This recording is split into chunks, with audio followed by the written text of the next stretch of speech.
د قبر عذاب چې انسان لیدې شي رسول الله صلی الله علیه وسلم دغه د احادیث نه معلومیږي دروغ ویل دروغ څومره دروغ مونږ وایو انسان چې کله دروغ شروع کړي ته پر ټلیفون کې وګوره څومره دروغ مونږ وایو چېرته یې کوم ځای کې څه صورت حال دی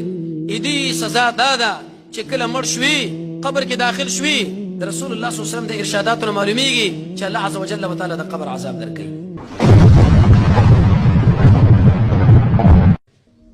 سوا د هغه درې ځایونه یو د دوو مسلمانانو په مابین کې جوړ جاړې دویم چې په میدان د جنګ کې دروغ ویله او درې خپلې زنانه چې وسنې دي یو شي پسې دې ولیږي او ته ورته وایې چې رمانه دې یاده ووته نو کله چې دغه دروغ نه وي عام دروغ دې وویلې ملائک د میل په اندازه باندې ستا نه منډه الي د خولې نه دې دومره مردار بوی راوشي ګندګي تا د رب العالمین مخلوق دی زمونږ